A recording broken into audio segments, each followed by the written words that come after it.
नमस्कार सभी प्यारे बच्चों को, कैसे हैं आप सभी। आशा है, उम्मीद है सभी बच्चे एकदम बढ़िया होंगे, एकदम जबरदस्त होंगे, एकदम मस्त होंगे और बहुत ही ज्यादा शानदार होंगे। तो सभी प्यारे साथियों को गुड इवनिंग, सभी प्यारे बच्चों को नमस्कार, सभी प्यारे बच्चों को जय हिंद जय भारत और सभी प्यारे बच्चों को प्रणाम। आप सभी अपना हालचाल कमेंट सेक्शन में जैसे बताते हैं उसी तरीके से बता सकते हैं और ये भी क्लियर कर सकते हैं कि क्या आप लोग मुझे सुन पा रहे हो, क्या आप लोगों को मेरी आवाज आ रही है।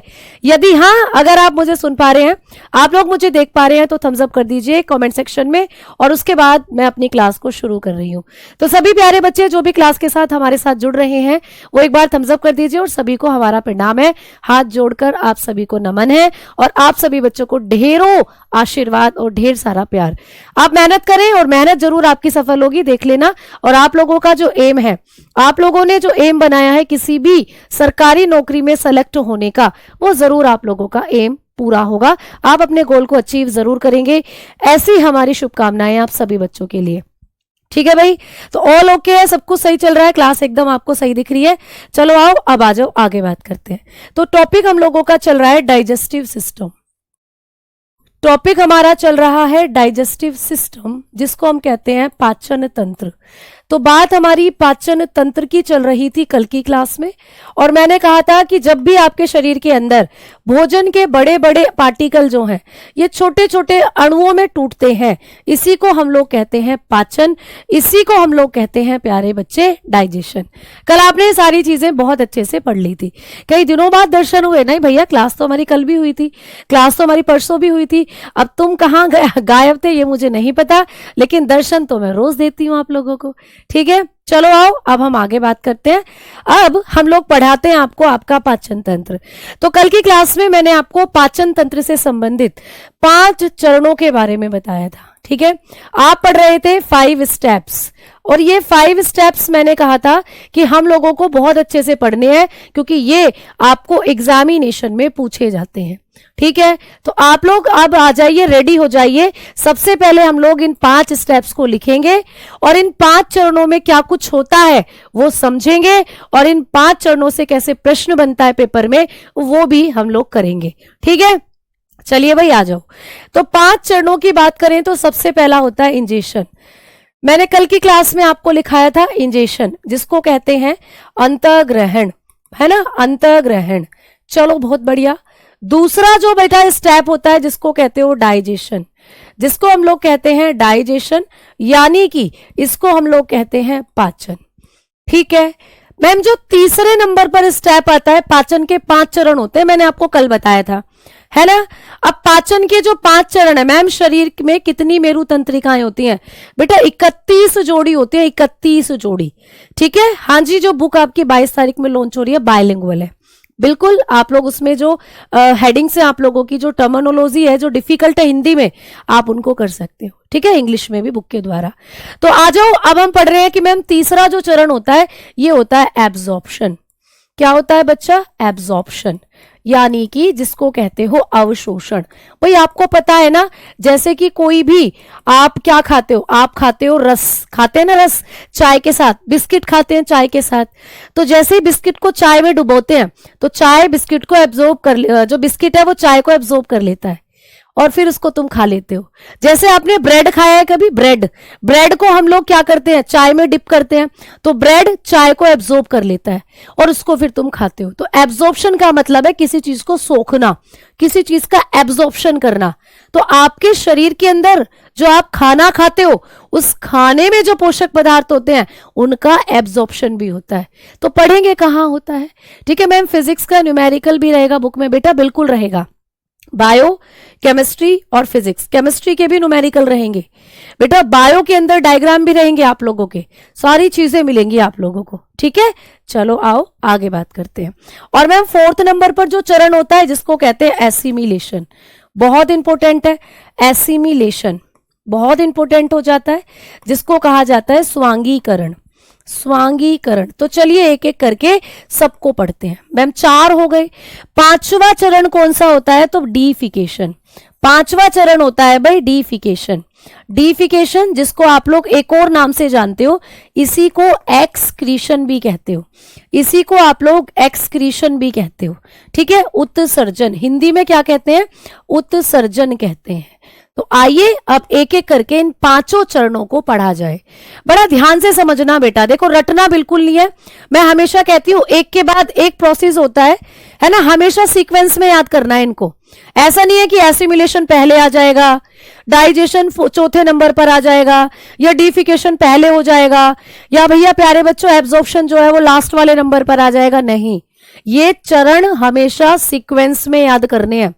पहले नंबर पर इजेशन ही आएगा, फिर उसके बाद आता है डाइजेशन यानी पाचन, उसके बाद आता है अवशोषण, और उसके बाद आता है प्यारे बच्चे स्वांगीकरण, और पांचवें नंबर पर सबसे अंत में आता है डिफिकेशन। अब आपको पेपर में यहां से जो क्वेश्चन बनेंगे वो ये बनेंगे कि पाचन की प्रक्रिया में सबसे पहला चरण कौन सा है, ये चार ऑप्शन बनाकर दे देगा। तो पाचन की प्रक्रिया का सबसे पहला चरण आपको पता है इंजेशन है, क्योंकि मैंने ये पहले नंबर पे लिखा है। तो आंसर करके आओगे इजेशन। ठीक है, आवाज थोड़ी तेज आ रही है तो बेटा कम कर लो, मोबाइल फोन में आवाज कम करने का साउंड भी है। ठीक है, अब देखो इधर, अगर आपको कहे कि डाइजेशन पाचन की प्रक्रिया में जो दूसरा चरण है वो क्या होगा, तो आप लोग बताएंगे कि दूसरा चरण होता है पाचन का, तीसरा चरण क्या होगा, एब्जॉर्प्शन होगा, अवशोषण, चौथा चरण क्या होगा, एसिमिलेशन, और अंतिम चरण क्या होगा, तो डिफिकेशन। एक तो ऐसे क्वेश्चन बनेगा। ठीक है, क्विज सैटरडे को होती है बेटा, और जहां आप लोग क्लास लेते हो ना, रिकॉर्डेड क्लास या जहां आपकी क्लास चलती है, वही क्विज मिलती है आप लोगों को। ठीक आ जाओ बेटा, थ्योरी बुक ही है आप लोगों की, रेलवे विज्ञान जो है वो थ्योरी बुक ही है ना। 22 फरवरी को लॉन्च होगी। हाँ जी बिल्कुल। आओ अब आगे बात करते हैं कि मैम यहाँ पर जो अंतःग्रहण है इसके बारे में समझाओ कि ये क्या है। तो बेटा मैंने कहा था कि भोजन को ग्रहण करना। अब भोजन कहाँ से ग्रहण करते हो बताओ, भोजन ग्रहण करना। क्लियर, जब भी आपको पूछे कि पाचन की क्रिया में जो पहला चरण है अंतःग्रहण, इसका मतलब क्या होता है, तो इसका मतलब होता है इनटेक ऑफ फूड, इसका मतलब होता है भोजन ग्रहण करना। ठीक है, प्लेट में खाना रखा हुआ है, आपने प्लेट उठाई, अपनी सलाद रखी पहले, फिर अपनी रोटियां रखी, फिर अपनी सब्जी रखी, फिर आपने सब्जी से रोटी को लगाया और तोड़कर खाया। तो जब आप रोटी को मुंह में डाल रहे हो ये हो जाता है आपका अंतःग्रहण। अंत्य का मतलब अंदर और ग्रहण मतलब ग्रहण करना। तो यहां पर बताएंगे आप लोग कि यहां पर आप लोगों का अंतःग्रहण क्या हो जाता है, भोजन को मुंह में डालना। क्लियर, आगे बात करी हमने डाइजेशन क्या होता है। तो प्यारे बच्चे कल ही बताया था कि मुख में डाइजेशन हो जाता है, तो मुख में पाचन की क्रिया शुरू हो जाती है। जब आप रोटी को मुख में डालोगे, ठीक है, मुख में पाचन की क्रिया शुरू होती है प्यारे बच्चे, शुरू हो जाती है। तो आप लोगों को पूछता है कि पाचन की क्रिया कहां से शुरू होती है, तो आप कहेंगे मुख से ही पाचन शुरू हो जाता है। खाने को मुंह में रखा तो चबाना है, चबाना है तो खाने को छोटे छोटे टुकड़ों में तोड़ना है, बस वही तो पाचन है। तो पाचन आपका मुख से ही हो जाता है शुरू। तो बताकर चलेंगे digestion. Digestion is start from mouth. तो डाइजेशन जो होता है वो माउथ से शुरू हो जाता है, फ्रॉम माउथ। तो डाइजेशन जो होता है वो आप लोगों का मुख से ही शुरू हो जाता है। क्वेश्चन बनता भी है कि हमारी जो आहार नाल है, हमारी आहार नाल का वो कौन सा हिस्सा है जहां से पाचन शुरू होता है, तो आंसर लगा के आओगे माउथ। माउथ आहार नाल का सबसे पहला हिस्सा और यहीं से पाचन शुरू हो जाता है। फिर बात करते हैं अवशोषण की। मैम ये क्या होता है, तो बच्चा अवशोषण जो है इसका मतलब है कि आपकी जो आंतें होती हैं, आपकी आंतें प्यारे बच्चे भोजन के अंदर जो भी पोषक पदार्थ है, जैसे फॉर एग्जाम्पल आओ भाई ये तुम्हारी आंत है, ऐसा समझो, ये तुम्हारी छोटी आंत है। ये तुम्हारी कैसी आंत है बच्चा, छोटी आंत है। ठीक है मैडम बिल्कुल, ये हमारी कैसी आंत है, छोटी आंत है। ये आप लोगों की स्मॉल इंटेस्टाइन है।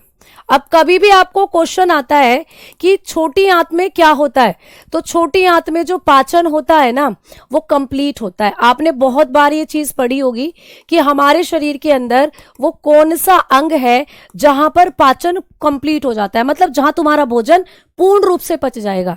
तो यहां पर भोजन का पूर्ण पाचन होता है छोटी आंत में।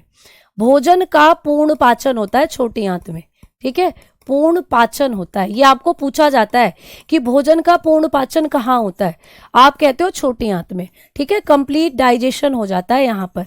तो यहाँ पर क्या होता है, कंप्लीट डाइजेशन ऑफ फूड, यहाँ पर होता है कंप्लीट डाइजेशन ऑफ फूड, यानी कि खाना तुम्हारा कंप्लीटली यहाँ पर डाइजेस्ट हो जाता है।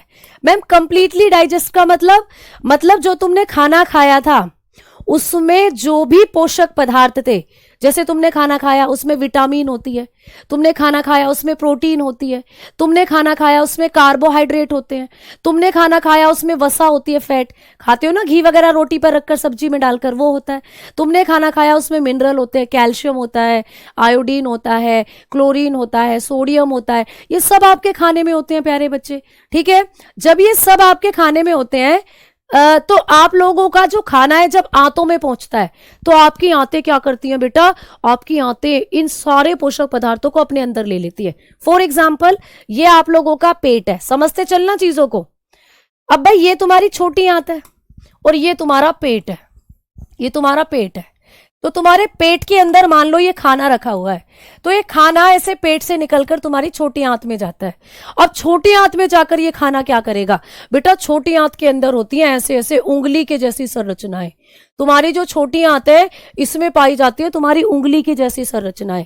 मैम इन्हें क्या कहते हैं, तो ये अंगुली के समान संरचनाएं हैं। क्या है, जैसे कोई अंगुली होती है, ये अंगुली के समान होती है, फिंगर लाइक स्ट्रक्चर है, अंगुली के समान संरचना है प्यारे बच्चे। ये मैम इनको क्या कहा जाता है, तो इनको कहते हैं फिंगर लाइक स्ट्रक्चर। ये है फिंगर की तरह, जैसे आपकी उंगलियां होती हैं ये ऐसी हैं प्यारे बच्चे। तो मैम इनका नाम क्या है, इनको कहते हैं विली, इनको कहा जाता है विली। क्या कहते हैं इनको, इनको कहा जाता है विली, है ना। और हिंदी में कहते हैं रसांकुर, हिंदी में इनको रसांकुर कह देते हैं। तो प्यारे बच्चे ये जो उंगली की जैसी संरचनाएं है ना, यही खाने के अंदर जो कार्बोहाइड्रेट होता है, यही खाने में जो प्रोटीन होता है, यही खाने में जो विटामिन होता है, कैल्शियम होता है, सारे जितने भी पोषक पदार्थ तुम्हारे खाने में है वो इनके अंदर चले जाते हैं। तो मान लो यहां पर आपका विटामिन आ गया, यहां पर आपका कार्बोहाइड्रेट, यहां पर कैल्शियम, यहां पर फैट आ गया, यहां पर कार्बोहाइड्रेट। तो कहने की बात है खाने में जितने भी पोषक पदार्थ थे वो सब इनके अंदर चले जाते हैं। तो ये सारे पोषक पदार्थों को अपने अंदर अवशोषित कर लेती है। तो सारे जितने भी खाने के अंदर न्यूट्रिएंट्स थे वो सब यहां पर एब्जॉर्ब हो जाते हैं। तो न्यूट्रिएंट कहां एब्जॉर्ब हुए, आप कहोगे हमारी छोटी आंत में, और छोटी आंत की कौन सी संरचना में, विलाई में। तो प्यारे बच्चे इसी क्रिया को कहते हो आप लोग एब्जॉर्प्शन, क्योंकि यहां पर सारे पोषक पदार्थ आपके अवशोषित हो रहे हैं। तो छोटी आंत में इसीलिए कहते हैं कि भोजन का संपूर्ण पाचन हो गया, क्योंकि भोजन में जितने भी पोषक पदार्थ थे वो इतने छोटे छोटे पार्टिकल में टूट जाते हैं कि उंगली, ये जो उंगली जैसी संरचना है इनके अंदर जाकर समा जाते हैं। यानी आपकी छोटी आंत के अंदर जो ये उंगलियां हैं विलाई, ये अवशोषण कर लेती हैं किसका, पोषक पदार्थों का। तो इसी प्रक्रिया को कहा जाता है एब्जॉर्प्शन, इसी प्रक्रिया को कहते हैं एब्जॉर्प्शन यानी अवशोषण।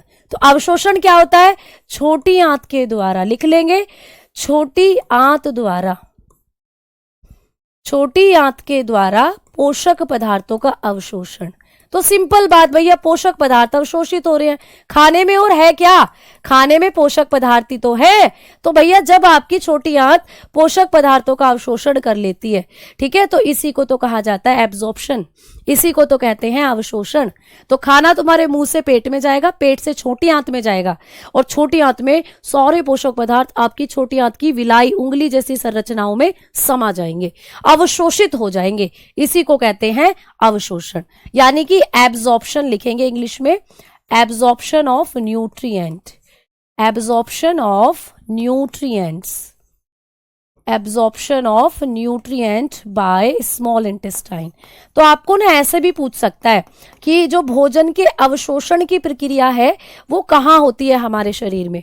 ये अवशोषण का जो प्रोसीजर है, ये तीसरा जो स्टेप है, ये कहाँ होता है हमारे शरीर में, तो आप कहोगे आपकी छोटी आंत में होता है अवशोषण। भोजन से पोषक पदार्थों का अवशोषण आपकी स्मॉल इंटेस्टाइन में होता है। ठीक है, छोटी आंत के 3 भाग हैं, अभी मैं छोटी आंत आपको डिटेल में जब पढ़ाऊंगी तो बिल्कुल उनके बारे में समझाऊंगी। ठीक है मैम, आज आपके बारे में घन अध्ययन किया हूं। अच्छा प्रदीप यादव जी, क्या अध्ययन करे हो मुझे भी बता दो थोड़ा सा, मुझे भी तो पता चले। ठीक है, बायो से कितने नंबर के क्वेश्चन आएंगे बेटा? 8 से 9 क्वेश्चन आएंगे आपके बायो के। ठीक है, चलो तो आओ अब आगे बात करते हैं। तो आपने पढ़ा कि अवशोषण की क्रिया भी खत्म आपकी आंतों में। अब क्या होगा? ये जो आंतें थी आप लोगों की, जिन्होंने पोषक पदार्थों को अपने अंदर ले लिया है, ये विलाई जैसी उंगली के समान जो संरचनाएं हैं, जिन्होंने सारे पोषक पदार्थों को सोख लिया है, जैसे ब्रेड चाय को सोख लेती है, वैसे ही इन्होंने सारे पोषक पदार्थों को सोख लिया है। अब ब्रेड ने जब चाय को सोखा तो उस ब्रेड को तो तुम खा जाते हो, लेकिन मैम यहां क्या होगा? अब जब इन्होंने सारे पोषक पदार्थों को सोख लिया तो अब ये इन पोषक पदार्थों को कहां पहुंचाएंगी? इन पोषक पदार्थों को कहां घेरेंगी ले जाकर? तो इनकी दोस्ती रहती है ब्लड से, ये दोस्ती करके बैठी रहती है ब्लड से।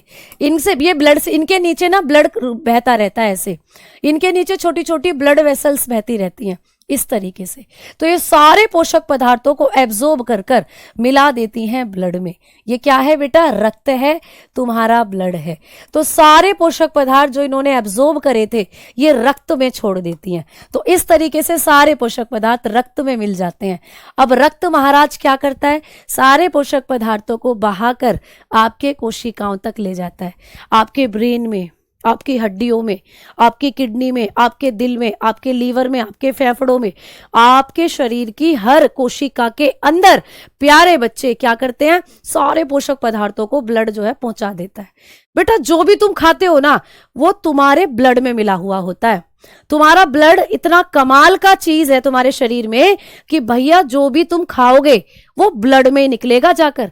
ब्लड टेस्ट से हम बता देते हैं कि इस आदमी ने क्या खाया है, इस आदमी के शरीर में क्या है, कौन सी दवाई इसके शरीर में है, कौन सा हार्मोन इसके शरीर में है ना। तो ब्लड एक कमाल की चीज है प्यारे बच्चे।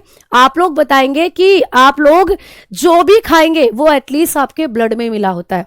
भाई तुमने ज्यादा मीठा खा लिया, शुगर का टेस्ट जब हम करते हैं, जब हम शुगर का टेस्ट करते हैं तो ब्लड से पता चल जाता है शुगर बढ़ रहा है या नहीं, शुगर घट रहा है या नहीं। ब्लड का सैंपल ही तो लेते हैं। तो भैया ब्लड इतनी कमाल की चीज है कि सारे पोषक पदार्थ उसी में घुले हुए रहते हैं। तो यहां पर भी जो आपने खाया ये सारे पोषक पदार्थ आते निचोड़कर ब्लड में घेर देती हैं। और ब्लड भैया ये कहां रुकने वाला है? ये तो एक्सप्रेस है। एक्सप्रेस छोड़ो, ये तो वंदे भारत है, वंदे भारत ट्रेन है ये तो। ब्लड सारे शरीर में आपके पोषक पदार्थों को पहुंचा कर आता है ब्लड। तो ब्लड द्वारा जो पोषक पदार्थ हैं वो कहां पहुंचाए जाते हैं? आप कहोगे मैम हमारी अंगों की कोशिकाओं तक पहुंचाए जाते हैं। आपके अंग किससे मिलकर बने हैं? कोशिका से। आपने पढ़ा है ना कि हमारा पूरा शरीर कोशिका से मिलकर बना है। आपके जितने भी ऑर्गन हैं वो सारे के सारे सेल से मिलकर बने हैं। तो ये ब्लड क्या करेगा? सारे पोषक पदार्थों को इन सेल तक सप्लाई कर कर आ जाएगा और सारे पोषक पदार्थ कोशिका में पहुंच जाएंगे और कोशिका अपने आप को रिपेयर करेगी, कोशिका अपने आप की ग्रोथ करेगी। और जब तक आपकी कोशिकाएं ग्रोथ कर रही हैं आप भी ग्रोथ कर रहे हो। समझ में आ गई बात? ठीक है ना? क्लियर? अंकुश बेटा केमिस्ट्री की क्लास में क्या दिक्कत आ रही है ये बताओ। तो आप लोगों का ये जो खाना खाने का उद्देश्य था पूरा हो गया।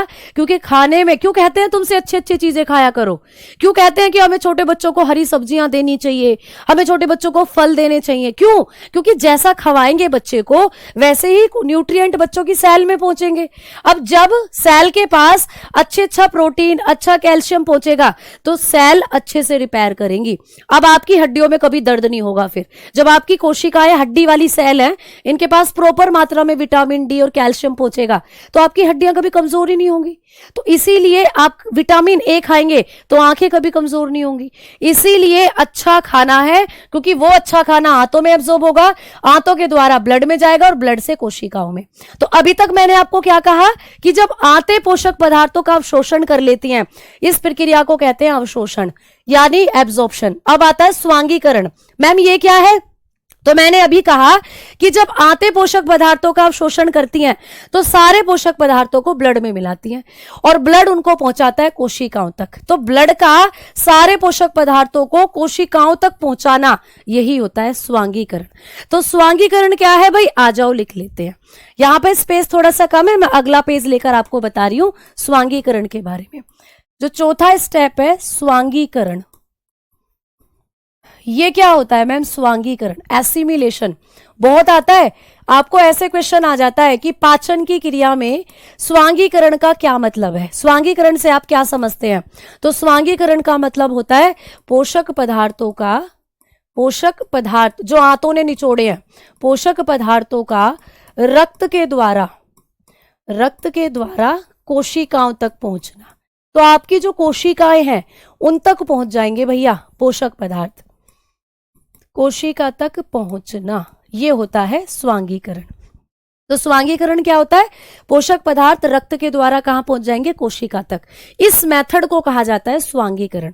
तो लिखेंगे ट्रांसपोर्ट या transfer nutrients, transfer nutrients through cell by the blood. तो जो ब्लड होता है इसके द्वारा जो पोषक पदार्थ है वो कहां तक पहुंचाए जाते हैं? आपकी कोशिकाओं तक। इसी घटना को कहते हैं स्वांगीकरण। तो स्वांगीकरण जस्ट ये है कि रक्त ने सारे पोषक पदार्थों को पहुंचा दिया कोशिका तक, खत्म कहानी। अब पांचवा स्टेप होता है डीफिकेशन। मैम इसका मतलब क्या है? इसका मतलब ये है कि उत्सर्जन। अच्छा, कितने बच्चे हैं जो उत्सर्जन शब्द का मतलब समझते हैं? उत्सर्जन मतलब त्याग देना, मतलब आपके शरीर के लिए, आपकी जिंदगी में कोई भी ऐसी चीज है जो आपको नुकसान पहुंचा रही है, उसको आप त्याग देते हो। आप कहते हो छोड़ो, जाने दो भैया, हमें क्या करना, हमें तो नुकसान पहुंचा रही है। तो जब आपके शरीर में खाने का पाचन होता है तो कुछ टॉक्सिन भी बनते हैं, कुछ उत्सर्जी पदार्थ भी निकलते हैं। बस जब आप उनको बाहर निकालते हो वही होता है उत्सर्जन। जैसे सारे बच्चे पोटी करते हैं, पोटी यानी मल, बिल्कुल देखो लिख रहे हैं आशीष पोटी, बिल्कुल। तो जब आपकी पोटी कैसे बनती है बताओ? जब तुम खाना खाते हो तभी तो पोटी बनती है। तुम्हें मैं 10 दिन कोई खाना ही ना दूं तो तुम्हारी पोटी भी नहीं आएगी। तो मैम पोटी कहां से बनती है? वो पोटी तो होता है खाने का जो वेस्ट होता है, जो आपने चीजें खाई है उसमें से अच्छी अच्छी चीजें तो विलाई में गई, उंगली जैसी संरचनाओं में, ब्लड में चली गई, ब्लड में गई तो भैया आपकी कोशिकाओं में गई। अब बचा वेस्ट। जैसे फॉर एग्जाम्पल जब आप जूस निकालते हो, जब आप जूस निकालते हो तो सारा का सारा आपका अच्छा प्रोडक्ट ही निकलता है क्या जूस में, या कुछ वेस्ट भी निकलता है? तो कहोगे मैम बिल्कुल। जब हम जूस निकालते हैं, मान लीजिए संतरे का जूस निकाला, तो जूस निकालकर तो ग्लास में आ गया, उसको आपने पी लिया, लेकिन जो कचरा बचा जूस निकलने के बाद उसको तुम फेंक देते हो। तो वैसे ही जब आपके बॉडी के अंदर डाइजेशन होता है तो जो पोषक पदार्थ है वो निचुड़कर आपकी विलाई में आ जाते हैं, आपकी विलाई में आ गए और विलाई से ब्लड में मिल गए, ठीक है। अब जो कचरा बचा वो आपकी बड़ी आंत में आ जाता है और बड़ी आंत से मल के रूप में बाहर, है ना, जो मल त्यागते हो तुम। तो उत्सर्जन का मतलब क्या होता है? आप लोग बोलोगे अपशिष्ट पदार्थों को त्यागना या उत्सर्जी पदार्थों को बाहर निकालना। उत्सर्जी पदार्थों को शरीर से बाहर निकालना, अपने शरीर से बाहर निकाल देते हो। क्लियर? तो ये होता है प्यारे बच्चे उत्सर्जन। क्लियर? तो अपशिष्ट पदार्थों को या उत्सर्जी पदार्थों को शरीर से बाहर निकालने की क्रिया ये होती है उत्सर्जन। तो आप लोग बताकर चलते हो removal, removal of waste from the body, from the body. तो आपके शरीर से जब आप वेस्ट को बाहर निकालते हो, इसी फिनोमिना को कहते हैं उत्सर्जन। तो भाई आपका हो गया ना पाचन 5 चरणों में, खत्म कहानी। सबसे पहला डाइजेशन जो मुंह में दिया था, दूसरा आप लोगों का हुआ पाचन, दांतों से चबा रहे हो खाने को, छोटे छोटे पार्टिकल में तोड़ रहे हो, तो भैया मुंह में पाचन हो गया शुरू, है ना। तीसरा एब्जॉर्प्शन, जब खाना निगल लिया तो आंतों में पहुंचा, पेट से आंतों में आवश्यक जो पोषक पदार्थ थे वो निचोड़ लिए आंतों ने, ये हुआ अवशोषण। फिर आवश्यक पदार्थों को ब्लड के माध्यम से पहुंचा दिया कोशिकाओं में, ये हो गया आप लोगों का स्वांगीकरण, एसिमिलेशन।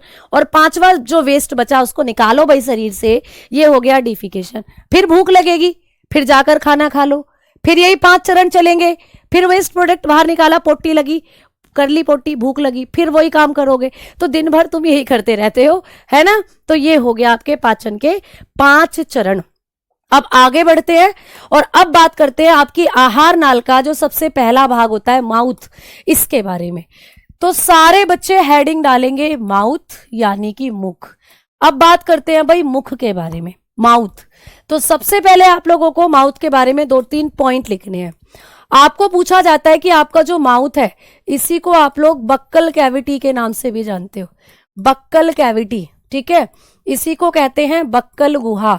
कई बार तुमने सुना होगा तेरे बक्कल उतार दूंगा, तुझे इतना मारूंगा तेरे बक्कल उतार दूंगा, या पूरे दिन बक बक ही करती रहती है भैया, तो बक बक यानी बक्कल कैविटी, ये है तुम्हारी बक्कल कैविटी। आऊं आऊं आऊं आऊं इसी से बोलते हो ना सारे दिन, इसी से सारे दिन खाते रहते हो, तो ये बक्कल कैविटी है।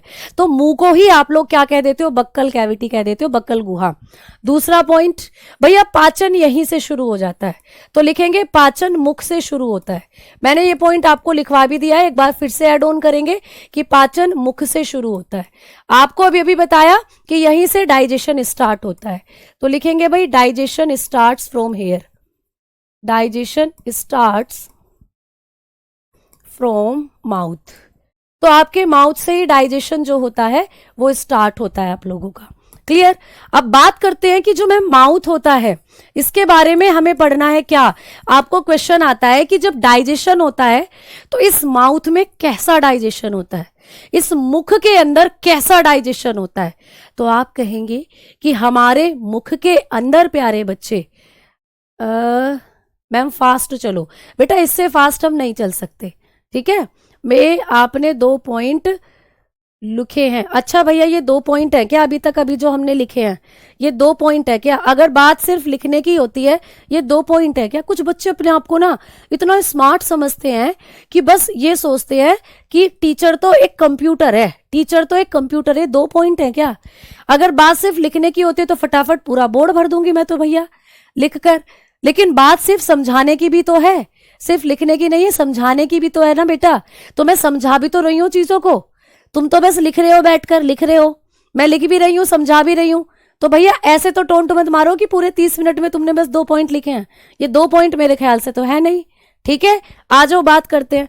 अब आपको पूछेगा कि आप लोगों का जो माउथ होता है प्यारे बच्चे, इसके अंदर अगर हम बात करें तो किस प्रकार का डाइजेशन होता है। तो मुख में 2 तरीके के डाइजेशन होते हैं।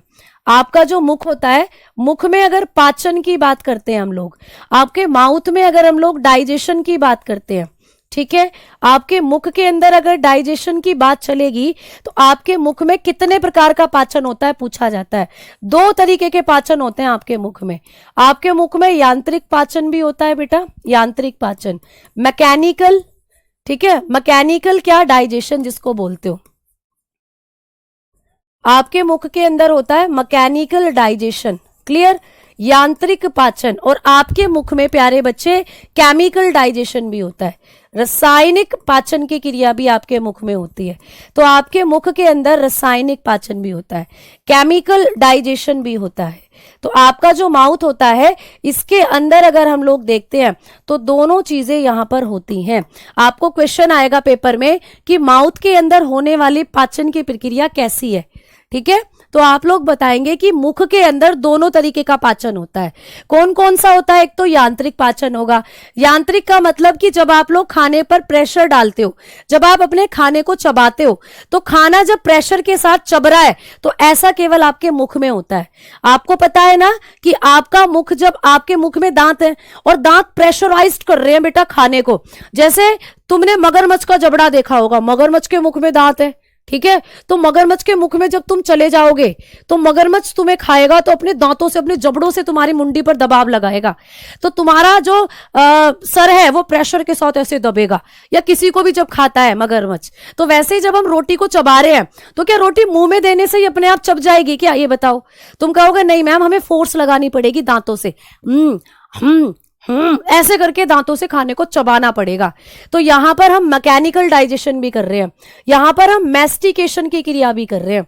मैस्टिकेशन, ये पूछा जाता है कि मैस्टिकेशन क्या होता है? चबाना, भोजन को चबाना। यहां पर तुम भोजन को चबा रहे हो, ठीक है। और मैम रासायनिक पाचन कैसे हो रहा है, केमिकल कैसे बन रहा है?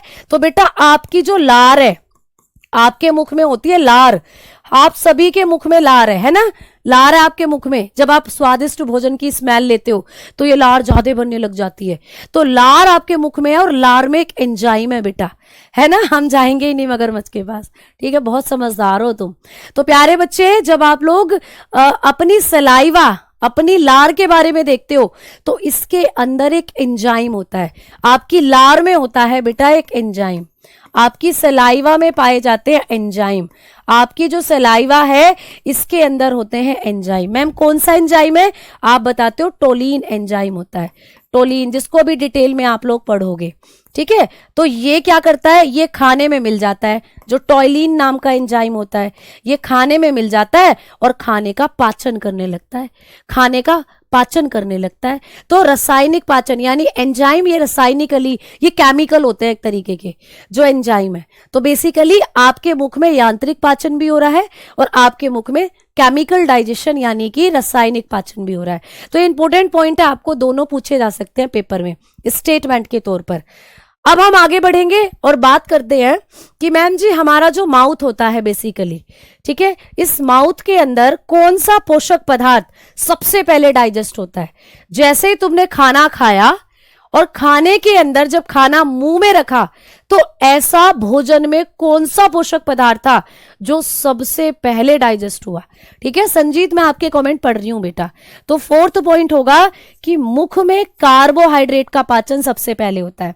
मुख में सर्वप्रथम, मुख जो होता है इसके अंदर सर्वप्रथम कार्बोहाइड्रेट का पाचन होता है, कार्बोहाइड्रेट का पाचन होता है। तो ये भी आपको पूछा जाता है कि हमारा जो मुख होता है इसमें सबसे पहले कौन से पोषक पदार्थ का पाचन होता है। तो आपके माउथ में फर्स्टली जो डाइजेस्ट होने वाला न्यूट्रिएंट है वो होता है कार्बोहाइड्रेट। तो बताएंगे कार्बोहाइड्रेट, बताकर चलते हैं, carbohydrate digest first in mouth.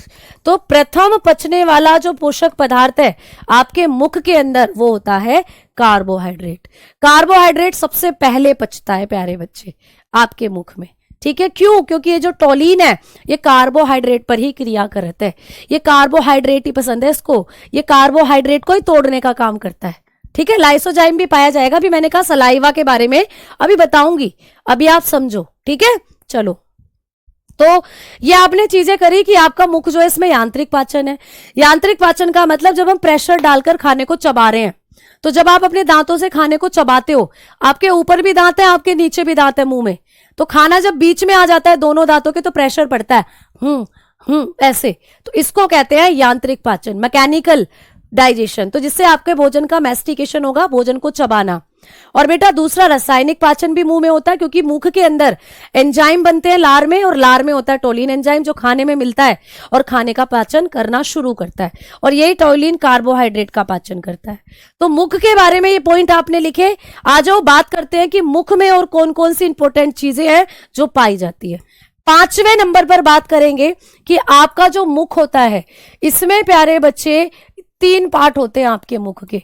आपके मुख में आपको मिलती है दांत, सभी के मुख में दांत है भाई। आपके मुख में आप लोगों को मिलती है जीभ, टंग जिसको आप लोग बोलते हो, सभी के मुख में टंग भी है भाई, जीभ भी है। और आपका जो मुख होता है इसके अंदर पाई जाती है सलाइवा यानी कि लार। ठीक है, तो आइए अब एक एक करके इन कॉन्सेप्ट को क्लियर करते हैं। आपके मुख में है दांत, आपके मुख में है जीभ, आपके मुख में है लार। तो जब आप लोग इसको देखोगे, ऐसे सारे बच्चे अपना मुंह खोल कर देखो, ऐसे करके, तो आपको दिख रहा है कि आपके मुख में ये जीभ है, या आपके मुख में दांत है, ठीक है, और आपके मुख में सलाइवा भी होती है, लार भी होती है। ठीक है, तो आओ अब एक एक करके इनके बारे में पढ़ते हैं, एक एक करके इनके बारे में पढ़ते हैं। ठीक है, अभी बुक आपको ऑनलाइन मिलेगी बेटा, आप ऑनलाइन जैसे दूसरी बुक्स को ऑर्डर करते हो वैसे ऑर्डर कर सकते हो। चलो आओ अब आगे बात करते हैं। तो सबसे पहले आप लोग हेडिंग डालेंगे टीथ, सबसे पहले हम लोग हेडिंग डालेंगे टीथ यानी कि दांत। तो भैया जो दांत हैं आज इनके बारे में पढ़ना शुरू करते हैं। सबसे पहला पॉइंट कि दांत का अध्ययन क्या कहलाता है। जब आप लोग दांत के बारे में पढ़ते हो तो हम लोग दांत के अध्ययन को क्या कहते हैं, टीथ जो होते हैं इनकी स्टडी को क्या कहा जाता है। क्वेश्चन मिल सकता है पेपर में कि दांत के अध्ययन को क्या कहते हैं। तो कौन बच्चा कहेगा, बताएगा कि दांत का जो अध्ययन होता है उसको क्या कहते हैं। आप कहेंगे ओडोंटोलॉजी। क्या कहते हैं भाई, ओडोंटोलॉजी। दांत के अध्ययन को कहा जाता है ओडोंटोलॉजी। क्लियर? ओडोंटोलॉजी। आप लोग बताकर चलते हो दांत का अध्ययन होता है ओडोंटोलॉजी। ठीक है,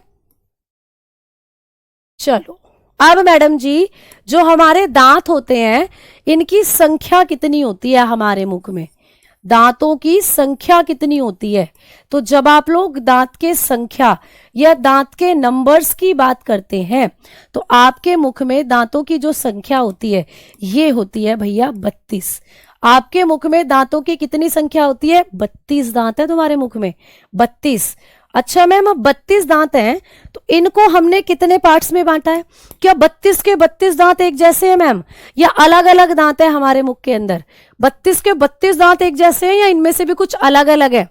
ठीक है, तो आप लोग बताओगे कि हमारे जो दांत होते हैं इनके अंदर, ठीक है, जो हमारे दांत होते हैं इनके अंदर अगर हम लोग बात करें तो इनको हमने 2 पार्ट्स में बांटा है। मैम हिंदी में, बेटा हिंदी भी तो लिखी हुई है हर जगह, बताओ कहाँ हिंदी नहीं लिखी हुई है? सारी हिंदी आपके सामने लिखी हुई है। तो दांत जब 32 हैं तो इनको हमने 2 भागों में बांटा है।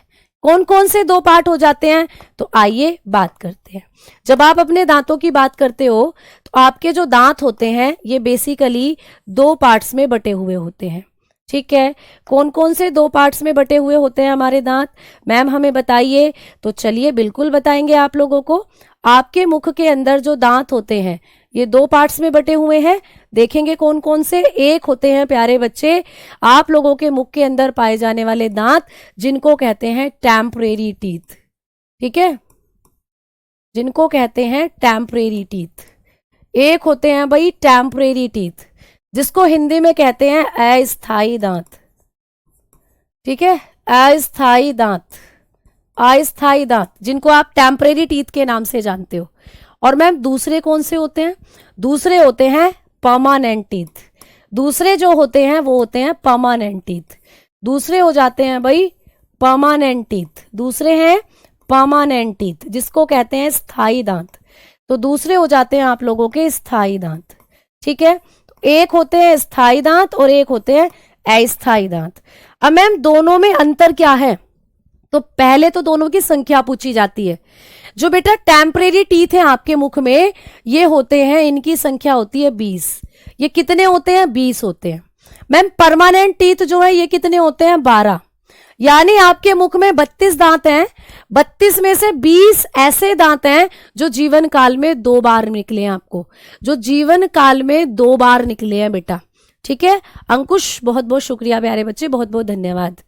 हाथी के दांत, हाँ जी हाथी के दांत भी अभी बताऊंगी।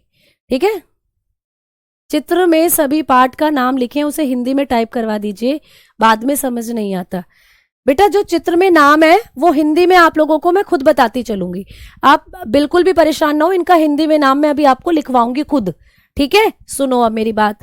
तो आपने क्या बात करी कि आपके मुख के अंदर जो 32 दांत हैं इनको 2 भागों में बांट दिया है, एक टेम्परेरी टीथ अस्थाई और एक होते हैं स्थाई दांत। आपको पूछता है कि हमारे मुख में अस्थाई दांतों की संख्या कितनी है? How many temporary teeth humans have? तो बताएंगे 20 दांत। मैम इनको अस्थाई क्यों कहते हैं? बेटा ये फिक्स नहीं है, मतलब ये एक बार आएंगे फिर टूट जाएंगे फिर 2 बार आएंगे, तो मतलब ये क्या हो जाते हैं? 2 बार आते हैं प्यारे बच्चे जीवन काल में। ठीक है, तो आप लोग बताते हो ऐसे दांत जो जीवन काल में 2 बार उगते हैं, तो इनको आप लोग क्या कहते हो? ये 2 बार उगते हैं। ठीक है, 2 बार उगते हैं बेटा, ये जीवन काल में क्या करते हैं? 2 बार उगते हैं। तो आप लोग लिखेंगे ग्रो 2 टाइम। तो ये आपको पूरे जीवन काल में 2 बार उगते हैं, इसीलिए इनको आप लोग कहते हो टेम्परेरी टीथ। एक बार टूट गए फिर दोबारा आएंगे। जैसे कि अमर बोल रहे हैं कि मैम चल रही क्लास में दूसरे का कमेंट क्यों नहीं दिखता? बेटा ये प्राइवेसी है, जिससे आप परेशान ना हो, अपनी पढ़ाई पर ध्यान दें, वरना आप उस पे यूट्यूब पर क्या करते हो आप प्यारे बच्चे, आप एक दूसरे के कमेंट्स में लगे रहते हो, ऐसे करते हो। हाय सोनिया, सोनिया दूसरी क्लास में मिली, hi Sonia, I love you, I hate you, तुम कहाँ से हो, तुम्हारा नंबर, ये किस काम में लगे रहते हो फिर तो। ठीक है, तो इसीलिए ये प्राइवेसी, अच्छे से पढ़ो, अच्छे से चीजों को समझो, पेपर क्लियर करके आओ। ठीक है, चलो अब हम लोग बात कर रहे हैं कि मैम एक बच्चे का शायद डाउट था, हाँ छोटी आंत का काम क्या होता है। बेटा मैं सब लिखवाऊंगी छोटी आंत के काम भी आपको। छोटी आंत में पूर्ण पाचन होता है भोजन का, क्योंकि वहां पर पाए जाते हैं आप लोगों के पाचक रस, आंतरीय रस, उनमें 5 एंजाइम होते हैं, वो सब लिखवाऊंगी। तो धीरे धीरे आएंगे, अभी मुंह की बात कर रहे हैं ना, तो धीरे धीरे धीरे धीरे धीरे धीरे आपकी आंतों पर भी आएंगे। तो सुनो अब मेरी बात। तो यहां पर आप लोगों ने क्या हुआ, यहां पे क्या करा आप लोगों ने कि जो टेम्परेरी टीथ होते हैं, इनको टेम्परेरी क्यों कहते हैं भैया? टेम्परेरी हैं, जैसे तुम लोग देखते हो। मैं तुम्हें एक एग्जांपल दूं कि कई बार क्या होता है कि हमारी जिंदगी में कोई एक टेम्परेरी बंदा आता है, वो गया तो गया, दूसरा आएगा, है ना। तुमने एक डायलॉग सुना होगा कि लड़की और बस, एक जाती है एक आती है, ठीक है। लेकिन जिस दिन तुम अपने दिमाग से मैच्योर हो गए, जिस दिन तुम्हारे अंदर समझ आ गई, उस दिन तुम समझोगे कि अगर एक ही लड़की जिंदगी में रहे तो जिंदगी हमारी सोना बन जाएगी, सोना। तो वो एक सोना कौन होगी? वो बाबू सोना कौन होगी? तो वो एक ऐसी लड़की होगी जिसके साथ तुम हर हाल में रहने की कसमें खाओगे और तुम्हारी जिंदगी में जो खुशियां ला देगी, ठीक है। ऐसा नहीं होना चाहिए कि भैया इस बार ये वाली है, अगले वैलेंटाइन डे किसी और को मतलब प्रपोज कर रहे हैं, फिर उससे अगले वैलेंटाइन डे कोई और। तो ऐसा नहीं होना चाहिए। तो ये ऐसे दांत हैं जो आप लोगों के टेम्परेरी है, एक गया तो दूसरा आया, टेंशन की जरूरत नहीं है। जब तुम 6-7 महीने के थे, छोटे से बच्चे थे, जब जो तुम्हारे दांत निकलने शुरू हुए थे, तो भैया आप लोगों के यही वाले दांत थे जो निकलने शुरू हुए। जब आप लोग 7-8 साल के हो गए, ये दांत टूटना शुरू हो गए। तो 6-7 महीने में आए थे, फिर 6-7 साल में टूटने लग गए, फिर दोबारा से आए। तो जीवन काल में 2 बार आते हैं, इसीलिए इनको कहते हो आप टेम्परेरी टीथ, ठीक है, टेम्परेरी टीथ कहते हैं। तो और मैम परमानेंट, भैया कुछ बंदे ऐसे होंगे जिनकी जीवन में अगर कोई एक लड़की आई है ना, कसम खा लिया भाई साहब यही रहेगी मेरी जिंदगी में, और किसी की जगह ही नहीं है। और मेरे ख्याल से ऐसा ही बनना, ठीक है। ऐसा नहीं है कि इस वैलेंटाइन डे ये तो अगले वैलेंटाइन डे कोई और, नहीं, जीवन के हर वैलेंटाइन डे उसी के साथ बनाने हैं। तो कुछ बंदे ऐसे भी होंगे कि भैया ये आई है तो अच्छी है, बुरी है, गोरी है, काली है, मोटी है, पतली है, यही रहेगी अब तो, क्योंकि दिल का नाता जुड़ चुका है, दिमाग का, हाइपोथैलेमस का नाता जुड़ चुका है। तो भैया कुछ ऐसे भी होंगे। तो मतलब ये है तुम्हारे स्थायी दांत, टेम्परेरी टीथ, ऐसे टीथ जो जीवन काल में एक ही बार आएंगे, है ना, एक ही बार आएंगे। या तो संभाल कर रख लो या भैया टूट जाएंगे, अब टूटे तो दोबारा नहीं आएंगे। तो ये ऐसे दांत हैं जो आपके जीवन काल में एक ही बार आते हैं। तो 20 दांत ऐसे हैं जो एक बार टूटकर दोबारा आएंगे, लेकिन 12 दांत ऐसे हैं जो परमानेंट है, जो परमानेंट है प्यारे बच्चों, ठीक है। तो भैया ये परमानेंट दांत होते हैं आपके 20, और इसमें बेसिकली आपकी दाढ़ें आती हैं, जो आपकी मोलर होती है ना, बेसिकली वो इसके अंदर आते हैं। आप लोगों की जो दाढ़ होती है वो इसमें आती है। तो ऐसे करके आप लोगों को चीजों को पढ़ना है। तो ये परमानेंट क्यों है? क्योंकि ये एक ही बार ग्रो करते हैं। तो लिखेंगे एक बार उगते हैं, एक बार उगते हैं ये। तो संभाल लो, एक ही बार मिलेंगे, नहीं तो नकली लगवाने पड़ेंगे, नकली। और नकली वो मजा नहीं देते जो असली दांत आपका मजा देंगे। तो ये एक बार आते हैं, 1 टाइम ग्रो करते हैं, 1 टाइम ग्रो करते हैं बेटा, ठीक है। समझ में आ गई बात? तो ये 1 टाइम ग्रो करते हैं, इसीलिए परमानेंट है। और मैम इनको टेम्परेरी टीथ को आप दूध के दांत भी कहते हो, इन्हीं का नाम है दूध के दांत। बच्चे जब दूध पीते हैं, दूध पीते हुई उम्र में निकलते हैं, तुम्हें 6-7 महीने के बच्चे दूध ही पीता है तो तब निकलते हैं, इसीलिए इनको कहते हैं मिल्क टीथ, ठीक है, इसीलिए इनको कहा जाता है मिल्क टीथ। क्लियर हो गई बात? तो आपके 32 दांत जो होते हैं इनको 2 पार्ट्स में बांटा है, स्थायी और अस्थायी। आपने पढ़ लिया अच्छे से दोनों को। अब बात करते हैं कि मैम कार्य के आधार पर, अगर हम दांत के कार्य को देखें तो कार्य के आधार पर दांतों को कितने भागों में बांटा है। तो हेडिंग देंगे कार्य के आधार पर दांत के प्रकार, कार्य के आधार पर, कार्य के आधार पर दांत के प्रकार, दांत के प्रकार। तो भैया कार्य के आधार पर जो आपके दांत है वो कितने तरीके के होते हैं? Types of teeth according to work, ठीक है, अकॉर्डिंग टू वर्क। तो वर्क के अकॉर्डिंगली जो दांत होते हैं ये कितने टाइप्स में बटे हुए हैं? अब हम ये बात करने वाले हैं, कार्य के आधार पर दांतों को कितने भागों में बांटा है। तो according to work teeth are divided into 4 part. तो जो टीथ होते हैं कार्य के अनुसार ये 4 पार्ट्स में डिवाइडेड है। कितने भागों में बटे हुए हैं? 4 प्रकार के होते हैं बेटा। कार्य के अनुसार जो दांत होते हैं 4 प्रकार के होते हैं। कौन कौन से होते हैं मैम? तो आइए बात करते हैं। सबसे पहले आप लोग बताएंगे, यहां भी देखो सीक्वेंस याद करना है आपको, ठीक है। यहां भी क्या करना है? सीक्वेंस याद करना है। जब्बर सिंह जी बहुत बहुत शुक्रिया भाई। अब देखो इधर तो अब इधर देखो, जब हम लोग बात करते हैं हमारे दांतों की, तो कार्य के अनुसार दांत 4 है। अब ये भी आप लोगों को क्या करने हैं कि आप लोगों को सीक्वेंस में करने हैं। यहां पर भी सीक्वेंस जरूरी है, क्योंकि आगे पीछे कर दोगे तो गड़बड़ हो जाएगा पूरा सीक्वेंस, ठीक है। तो आप लोग क्या करते हो, मोलर का मतलब होता है डाढ़ें, जो पीछे की तरफ निकली हुई हैं। अगर आप यहाँ पे इस इमेज को देखोगे तो इन भाई साहब की ये जो तुम्हें पीछे की तरफ ये दिख रही है, ये अपने मुंह के अंदर पीछे ये होते हैं मोलर। मोलर अभी पढ़ोगे आप आगे, दांत का ही टाइप है, इसी में पढ़ोगे। तो देखो जब आप लोग बात करते हैं आपके दांतों की, तो सबसे पहले आते हैं इंसीजर। सबसे पहले आते हैं इंसीजर। सीजर का मतलब तुम समझते हो, सीजर मतलब कैंची। तो ये कृंतक है, ये कैंची की तरह काम करते हैं।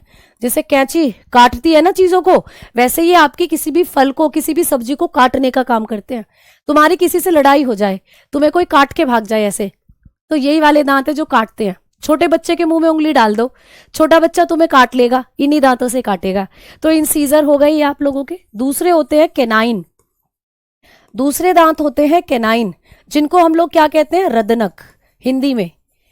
इनका एक और नाम है, इनको छेदक भी कहते हो, कई बार ये छेदक के नाम से भी आते हैं। तीसरे नंबर पर बात कर रहे हैं प्रीमोलर। तीसरे नंबर पर आते हैं भाई प्रीमोलर। प्रीमोलर जिनको कहा जाता है अग्र चणवक। क्या कह देते हैं भाई? अग्र चणवक कह देते हैं, जिनको कह देते हैं हम लोग अग्र चणवक। और भैया 4th नंबर पर हो जाते हैं मोलर। 4th नंबर पर हो जाते हैं मोलर, यानी कि चणवक, ठीक है। तो ये आपके 4 दांत होते हैं बेटा। अगर हम कृंतक की बात करते हैं इंसीजर की, तो इनको आई से रिप्रेजेंट करते हैं। इनको हम आई से लिख देते हैं, क्योंकि इंसीजर है तो आई से रिप्रेजेंट करते हैं। कैनाइन को हम सी से रिप्रेजेंट करते हैं, और मैम प्रीमोलर को हम पी से रिप्रेजेंट कर देते हैं, और एम को हम लोग, मोलर को हम लोग एम से रिप्रेजेंट कर देते हैं। तो आपको ये भी लिखे मिल सकते हैं इनके सिंबल ऐसे। तो याद रखना, इनका जो फर्स्ट लेटर है वही इनका सिंबलाइजेशन भी है। जैसे इस मुंह को जब आप देखोगे, ये मुंह रसगुल्ला मांग रहा है, ऐसा लग रहा है ना, ऐसा लग रहा है बस डाल दो रसगुल्ला हमारे मुंह में। तो भैया ये जो दांत है इसके, इसमें आपको दिख रहा है M for molar, P for premolar, C for canine, और आई फॉर इंसीजर। तो यहां पर आप लोगों ने देखा कि ये जो सिंबल लिखे हुए हैं ये आप लोगों के दांतों के ही हैं।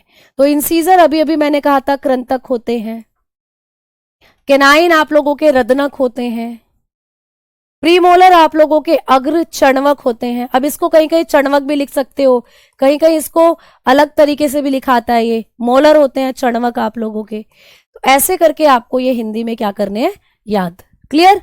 समझ में आ गई बात? सलाइवा का पीएच वैल्यू भी बताएंगे। सलाइवा का पीएच वैल्यू जो होता है वो 6.8 होता है, 6.8, ठीक है। हिस्ट्री वाले सर को लिखो, लिख लिख के पढ़ाए, ठीक है बेटा, मैं एक बार बोल दूंगी। क्लियर? चलो, तो यहां पे आप लोगों ने ये चीजें पढ़ी है। अब हम क्या करने वाले हैं कि जो कल की हमारी क्लास होगी, उस क्लास में मैं इनका आपको काम, इनकी संख्या और इनकी शेप कैसी होती है वो, क्योंकि शेप भी आप लोगों को पेपर में दे सकता है। हाँ जी बेटा, इनका डेंटल फॉर्मूला कैसे बनता है वो, तो कल की क्लास हमारी इस हेडिंग के साथ शुरू होगी। यहीं से मैं आपको इंसीजर के काम बताऊंगी, इंसीजर की संख्या बताऊंगी, इंसीजर की शेप कैसी होती है ये दिखाऊंगी, फिर रदनक पढ़ेंगे, फिर मोलर पढ़ेंगे, प्री मोलर पढ़ेंगे, सब आप लोग अब कल की क्लास में क्लियर करोगे, ठीक है। कुकर दांत कैसे होते हैं? कुकर मतलब डॉगी, कुकर तो हम लोग कई बार कुत्ते को बोल देते हैं। तो उसके मुंह के अंदर भी जो दांत हैं आप लोगों को केनाइन, जो कि रदनक छेदक होते हैं, वो ज्यादा संख्या में मिलते हैं, क्योंकि डॉगी बेसिकली जो होता है ये मांस भी खा सकता है और प्यारे बच्चे वनस्पति भी, रोटी भी खाता है कुत्ता, तुमने देखा है। तो कल हम लोग बात करेंगे इन सब चीजों के बारे में, और आज इतना ही रहने देते हैं ना, कल मिलते हैं। तो तब तक के लिए धन्यवाद, नमस्कार। एक बच्चे की एक शिकायत है बेटा, जल्दी से बोलो क्या है? एक बच्चे का एक मैसेज है कि मेरी एक शिकायत है, फटाफट अगर आपकी कोई शिकायत होती है तो आप टेलीग्राम पर भी उसको दे सकते हो, आप टेलीग्राम पर भी अपना डाउट पूछ सकते हो, ठीक है। तो टेलीग्राम पर भी आप मैसेज कर सकते हो। तो मिलते हैं कल, धन्यवाद, नमस्कार, जय हिंद, जय भारत।